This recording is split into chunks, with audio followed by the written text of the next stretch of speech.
Hello. This is Michael Matthews, and I am Muscle for Life. No, I am Michael Matthews. This is Muscle for Life. Although I guess it works either way. Thank you for joining me today for another Q&A episode where I answer questions that people ask me over on Instagram every week or every other week, because I have quite a few of these saved up now.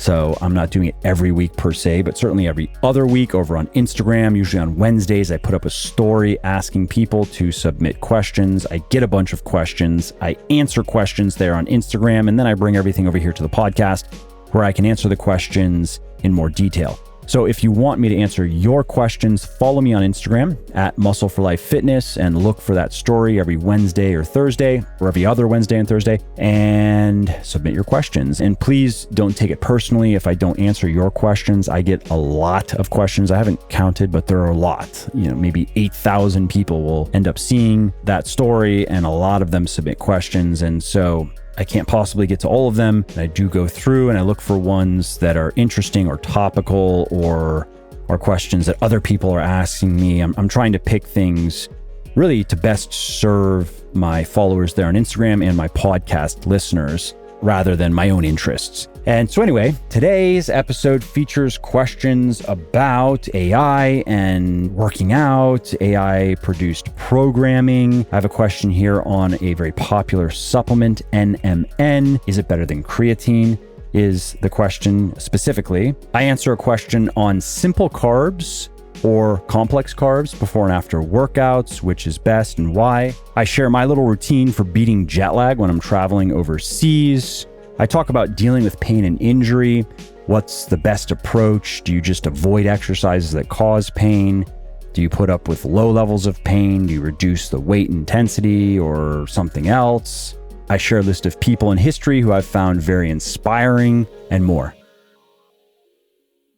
Okay, the first question comes from unknown, no note here on the username, but they ask, will AI replace gym coaches? So I put up a poll to my followers and I asked them, would you follow a training program created by AI? And 41% of people said yes, 59% of people said no. I would not recommend a program created by AI unless your goals are very simple. Your circumstances are very simple. Let's say you are just looking to maintain muscle and strength. You are going to work out 2 or 3 times per week, and you can basically follow a cookie cutter push-pull legs or maybe an upper-lower split that doesn't require any individualization. If that's the case, then yes, you could go into ChatGPT and you could probably get a decent push-pull legs, simple kind of boilerplate template or upper-lower template that would be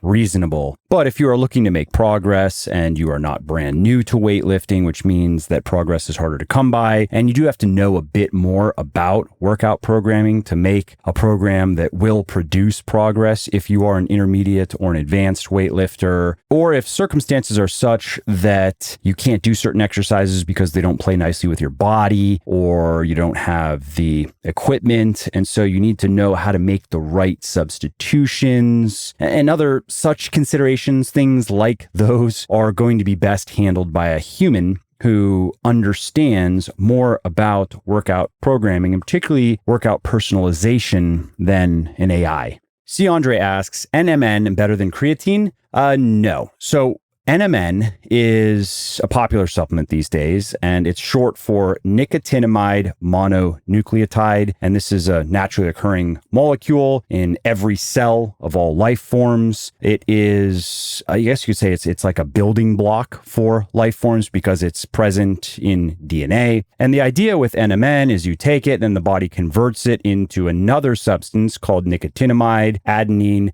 dinucleotide, also referred to as NAD+.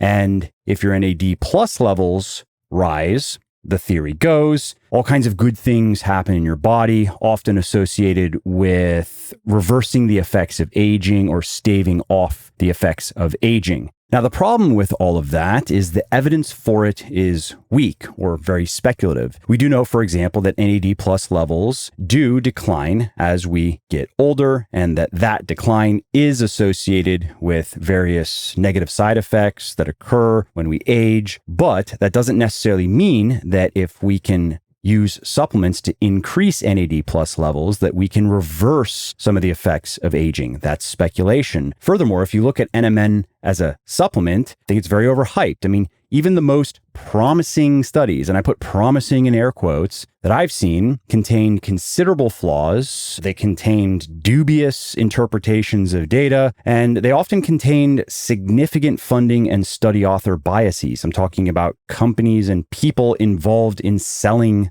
the supplements. So that's my position currently on NMN. And honestly, I hope I'm wrong. I hope that high quality, unbiased studies are conducted on the supplement and confirm at least some of the marketing claims that are being made, because then I probably will start taking it myself and start selling it over at Legion. I would love to be able to sell something new, but I want there to be high quality human trials first. Cowboy CA 1971 asks, I read that eating simple carbs are better for you right after a workout than complex carbs. Is this true? No, that is not true. It's usually said to sell you fancy carb supplements that are a complete waste of money. So just eat whatever carbs that you like instead. That's all you need to do. And that applies to pre-workout nutrition too. So if you like fruit, eat fruit. If you like oatmeal, eat oatmeal. If you like white bread, eat white bread.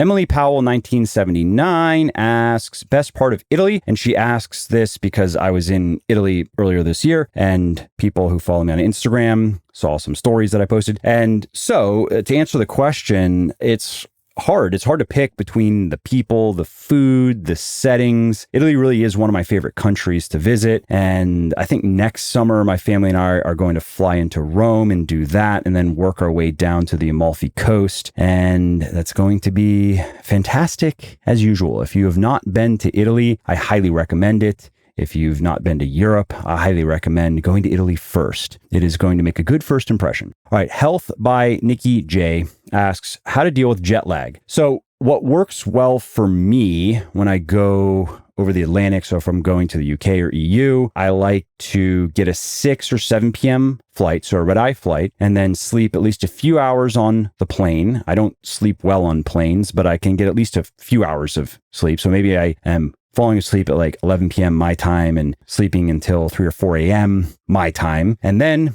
use caffeine and bright light upon waking, stay awake, arrive in the late morning overseas, and then more caffeine if needed, although I did recently stop caffeine, and I'll explain why. But at the time of answering this question, this is what I was doing. So more caffeine, more light when I'm overseas now. I've landed, and I stay up all day, no naps. And then I go to bed that night in the local time zone. So I'm going to bed quite late my time, like 4, 5, 6 a.m. my time, take melatonin because that can help the body shift its circadian rhythm, and then use melatonin the next couple of nights. And within a day or two, max 3, I usually feel pretty good. So I was in Europe twice over the last several months, did this both times. And the first time it worked really well. It was my wife and I, we went to Italy for her 40th birthday, no kids, just the two of us. And so I had basically no jet lag. And then on the second trip, that was a family trip, kids to Germany to visit my wife's family. And then we went to France just for fun. And it didn't work quite as well because I wasn't sleeping very well because the bed wasn't very comfortable. So it's hard to adjust. It's hard to beat jet lag when you're just not getting enough sleep. But that general approach has worked well for me. And before I move on to the next question, just to finish commenting on why I stopped using caffeine, I'm a light sleeper. That started with the arrival of my daughter. I remember the night where I woke up like 6 times and I was like, what the hell? That never happens to me. So up until that night, I never had any sleep issues per se. I generally would just fall asleep quickly, sleep through the night, and wake up after maybe 7.5 hours and go about my day. So it just changed one day, and it just was coincidentally when my daughter was about to arrive. My wife was still pregnant. So 6.5 years ago, something changed and my sleep just got lighter. And it's not a big deal. It's just a little bit obnoxious because I lose a little bit of time waking up 1 to 3 times per night on average. Sometimes I have to pee. Sometimes I don't. I just have to kind of roll over and just go back to sleep. But even if it takes 5 minutes to go back to sleep, and then maybe that happens 2 more times, and maybe it takes 10 minutes to fall back asleep one of those times. Again, that's just losing some sleep time, which means I have to spend a little bit more time in bed to get enough rest. And so I've tried many things over the years to improve my sleep, and a few things that have helped are melatonin and glycine and taking some time at night to relax and make sure my bedroom is cold, all the standard sleep hygiene things really. And then there are a few supplements. Valerian has also been fairly workable for me, helps me relax, and magnesium as well. If we're talking supplements, I take Legion's sucrosomial magnesium. If you want to learn about that, head over to buylegion.com/mag. That's BUYlegion.com/MAG. But something I've never tried is eliminating caffeine. And one reason I never tried it is because I didn't want to. I like espresso, so that is where I've been getting my caffeine for a long time. I use Legion's stim-free pre-workout Pulse, and I would get all of my caffeine from espresso, which has gotten up to, or did get up to, probably about 400 milligrams, maybe even a little bit more per day, probably about 4 shots of espresso. Maybe it's like 4.5. So it's hard to know exactly how much that is because a shot of espresso could be 80 milligrams or it could be 120 milligrams depending on the bean. And so my intake has kind of crept up over the years. And of course, I was completely desensitized to that. And that 400 milligram threshold, by the way, is the general evidence-based recommendation for maintaining health, to not exceed 400 milligrams per day. That up to 400 milligrams per day appears to be healthy for most people. It doesn't produce any unwanted long-term side effects. But caffeine is funny in that there are many people out there who can have a lot more every day for a long time. And researchers have looked at this with no apparent negative side effects. Now, that doesn't mean that you can do it necessarily, but some people's bodies just deal really well with caffeine. Some time ago, I took a DNA test, and there are 2 slots, so to speak, for genes that relate to metabolizing toxins and other molecules, drugs like caffeine. And you can have a fast gene or a slow gene in either of those slots. So you can be fast, you can be slow, you can be fast, slow. And I am slow.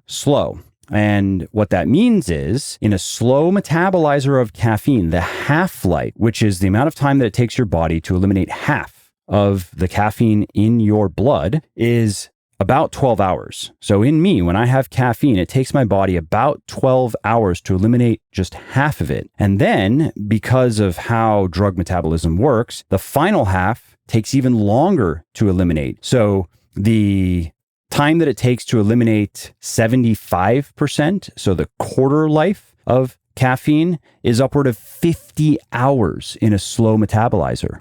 And so when I would have the 4-ish shots of espresso first thing in the morning, there still was a lot of caffeine in my blood when I would go to sleep. And that was the case when I was younger. My daily intake was probably a little bit lower on average because there was a time when I wasn't drinking coffee. I didn't like coffee. So the only caffeine was from pre-workout, and that was at most like a full serving of Pulse, so 350 milligrams or so. And then some days it would be half that plus a scoop of stim-free. And before there ever was a Pulse, it was probably 100 or 200 milligrams of caffeine from another pre-workout. So maybe I'd say 100 to 400 from another pre-workout, or just caffeine pills. There was a time when I didn't bother with pre-workouts because I didn't really like any of the formulations on the market. So I'd just take a caffeine pill or two. So 100 to 200 milligrams of caffeine. As I've gotten older, my caffeine intake has increased. And I also have just naturally become a lighter sleeper. And so 8 or 9 days ago, I decided to switch to decaf espresso, which I was a little bit sad about because at least 50% of the experience is the taste. It wasn't even so much about the caffeine, and decaf espresso is not the same. However, I am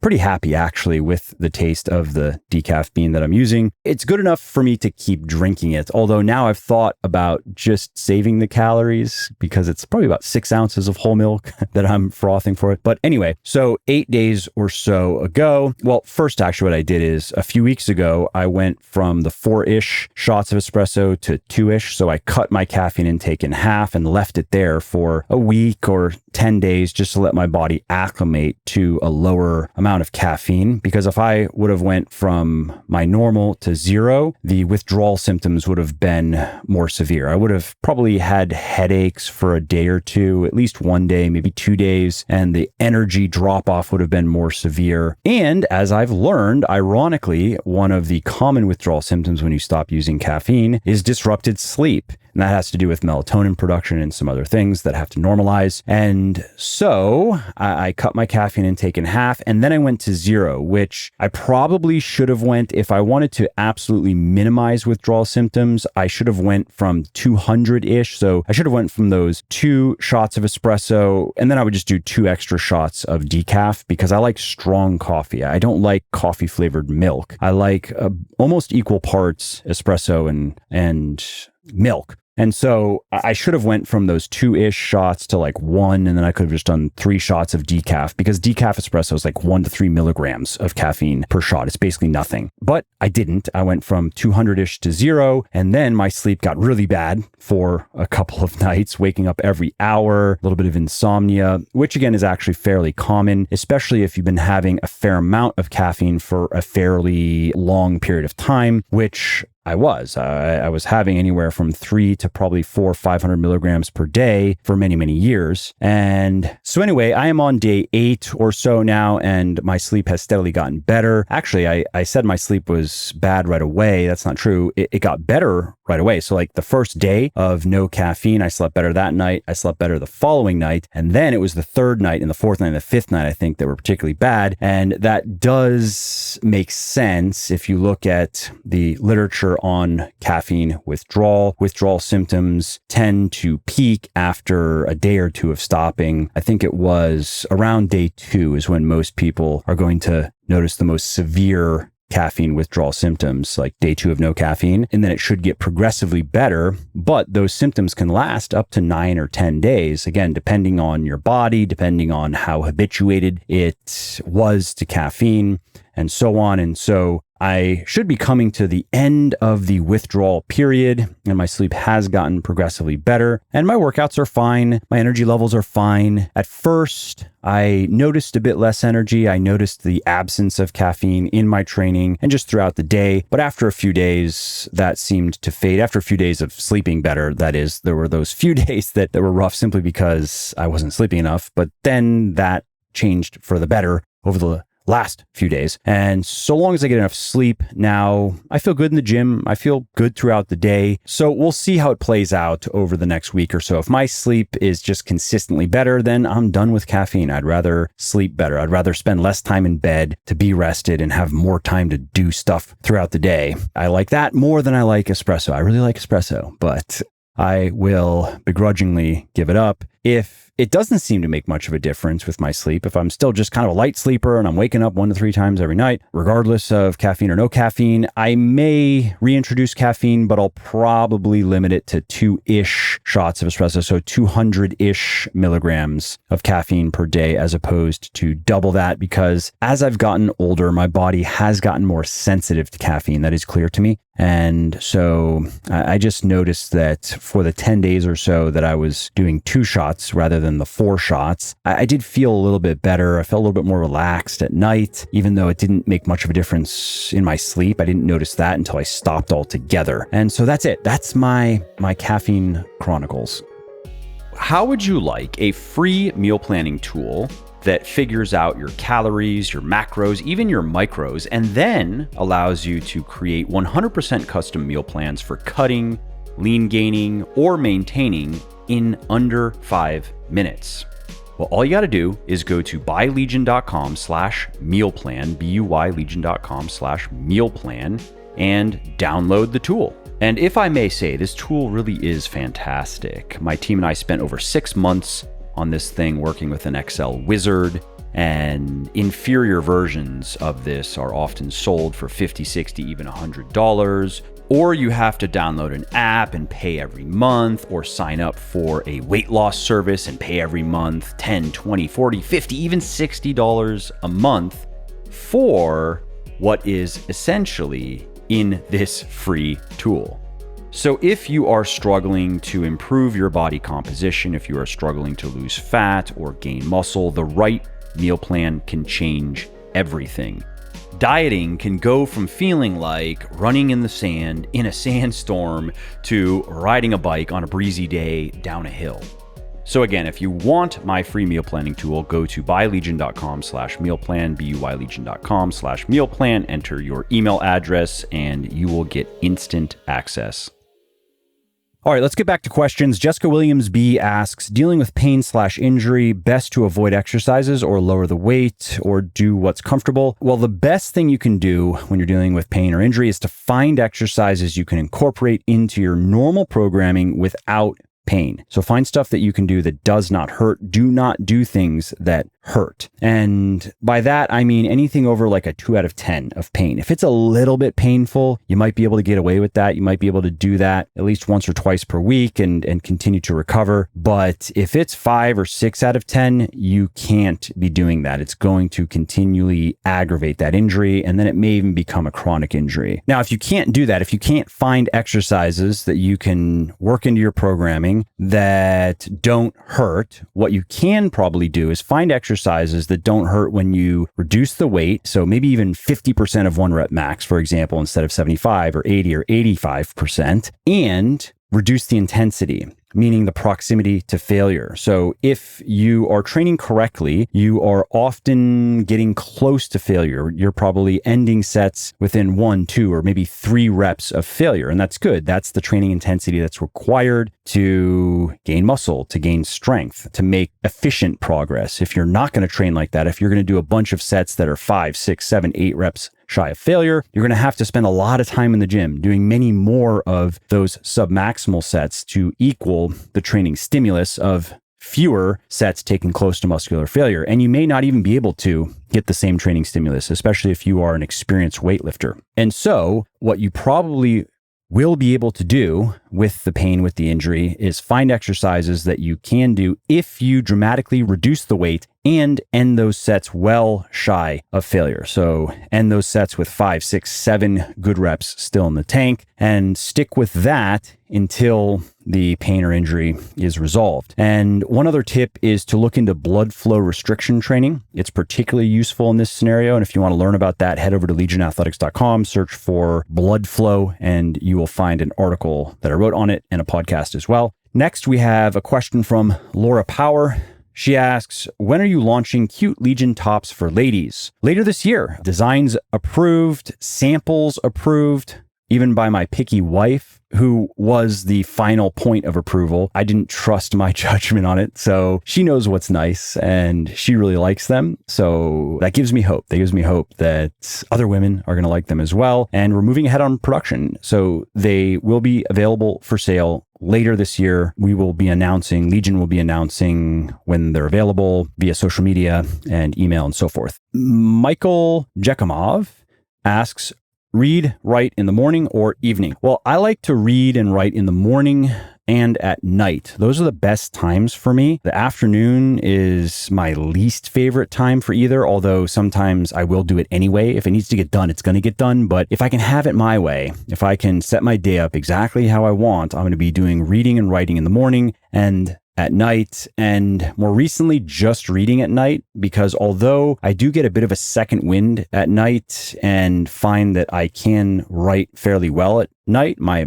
language processing machinery works fairly well at night, probably comparable to the morning. What I found is if I work on a writing project too late, if I put in too much time at night, I have trouble just turning my brain off, relaxing, getting sleepy, and sleeping well. Often what'll happen is I just won't be tired. So it's my normal bedtime now, which is like 10 or 10:30. So let's say I've been working on a writing project from like 7 or 7:30 until 9 or 9:30. That's a mistake because come 10:30, I'm not going to be tired at all. I don't have a racing mind. I'm just not tired at all. And I do not sleep well, generally speaking, unless I go to bed when I'm tired. I need to be sleepy. I need to be yawning, need to be relaxed and ready to sleep. And then I will usually sleep fairly well. But if I go to bed when I'm stimulated, I'm going to wake up every hour or two.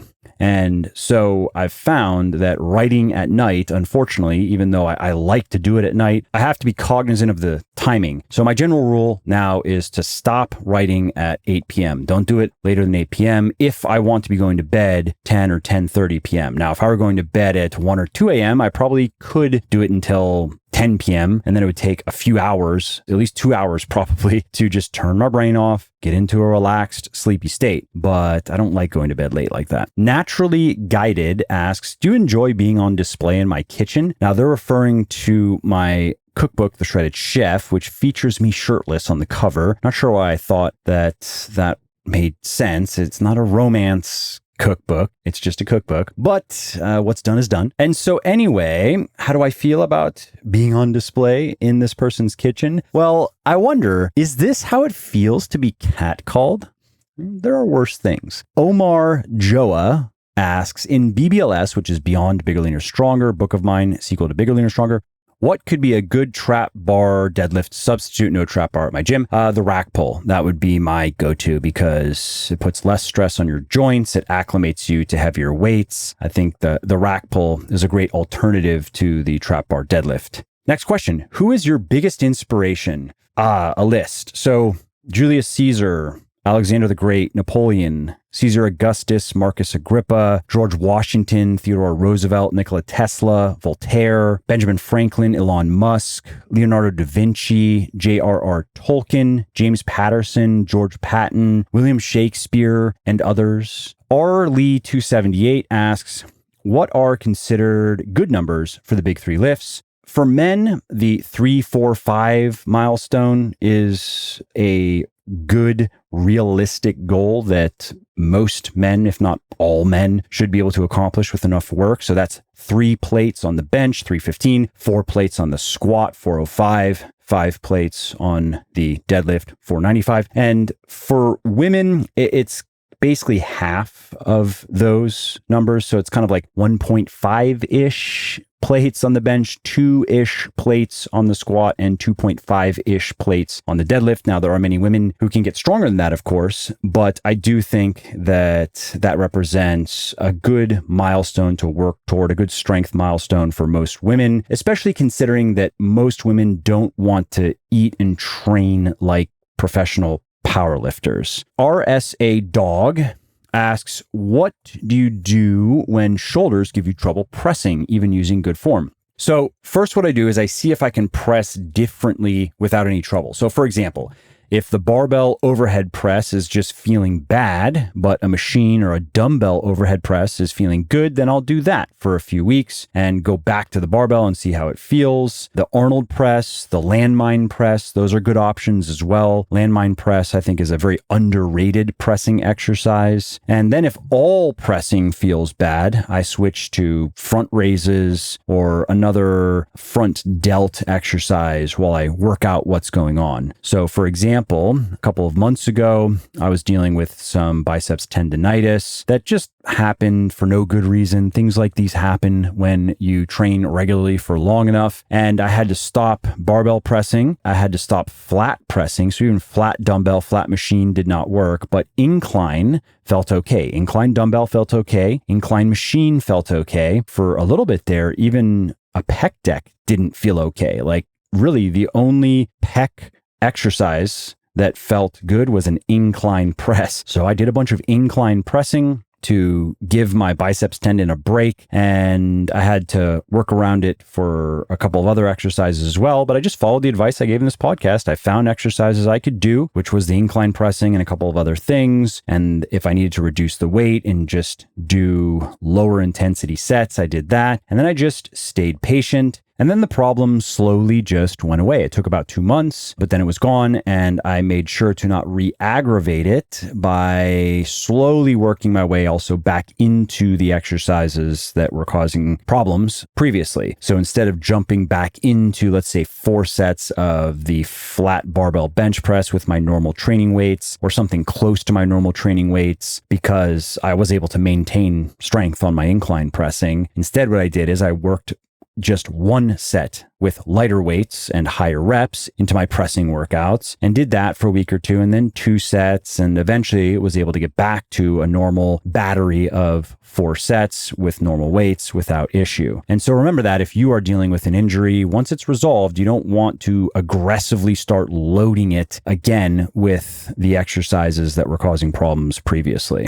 The next question comes from Seth D32. He says, love your stuff, good sir. Thank you. Thank you. Do you sometimes still follow the 4 to 6 rep plan from your book? So he's referring to my book, Bigger, Leaner, Stronger, which has you do a lot of work in the 4 to 6 rep range and has some work in the 6 to 8 rep range as well, where the 4 to 6 rep range is just too awkward. And the answer is yes. Actually, my training right now it's basically just Bigger, Leaner, Stronger. So I went from 5 days of training per week, strength training, my Beyond Bigger, Leaner, Stronger program, from my book, Beyond Bigger, Leaner, Stronger, hard workouts, probably 70 to 90 minutes per workout, and reps ranging from 2 to 10 with the loads adjusted accordingly. And then I went to a 4-day per week program, which was kind of a mashup between what you find in Bigger, Leaner, Stronger and Beyond Bigger, Leaner, Stronger. And now I'm doing 3 days per week, just basically straight Bigger, Leaner, Stronger, just push, pull legs, heavy weightlifting, and maintaining strength, maintaining muscle. And I enjoy it. I'm in the gym less, which is one of the reasons I wanted to do it, so I can have time for other things that I want to do with my time. And the workouts are a little bit shorter, 45 to 60 minutes. The workouts are a little bit less difficult. They're still difficult. I like my workouts to be challenging. That's fun. I don't like just going through the motions and barely breaking a sweat and then leaving. And so for someone like me who has been training for a long time, who has gained most of the muscle and strength that is genetically available to me, Bigger, Leaner, Stronger is great for maintaining, enjoying workouts, not spending too much time in the gym. Whereas this same approach would be great for gaining muscle and strength if somebody were new. So if this were my first year, I could do the same workouts that I'm doing right now, 3 days per week, about 60 minutes per workout, probably about 10 to 12 hard sets per major muscle group per week, and gain a lot of muscle and strength. And so anyway, that's what I'm doing. Stephen Hall 713 asks, you ever feel low back after deadlifts? Not necessarily pain, just tightness, soreness, anything? Yeah. Low back soreness is not a sign that you did anything wrong, especially if you pushed yourself in your deadlifting. Maybe you set a PR. You are using your spinal erectors after all. You are using your hips after all. And if you are relatively strong, you are also probably lifting a fair amount of weight, which puts a lot of stress on those muscles and puts a lot of stress on your skeleton, which is not a bad thing. Whit Gossel asks, how do I know if I'm recovered from a workout? Well, the single best indicator of recovery is performance. If your strength or if your endurance in a muscle group has recovered, if you can perform just as well as the last time you did the workout, or maybe even a little bit better, then you are almost certainly recovered. You almost certainly can train that muscle again, even if it is still sore. Well, I hope you liked this episode. I hope you found it helpful. And if you did, subscribe to the show because it makes sure that you don't miss new episodes. And it also helps me because it increases the rankings of the show a little bit, which of course then makes it a little bit more easily found by other people who may like it just as much as you. And if you didn't like something about this episode or about the show in general, or if you have ideas or suggestions or just feedback to share, shoot me me an email, mike@muscleforlife.com, muscleforlife.com, and let me know what I could do better, or just what your thoughts are about maybe what you'd like to see me do in the future. I read everything myself. I'm always looking for new ideas and constructive feedback. So thanks again for listening to this episode, and I hope to hear from you soon.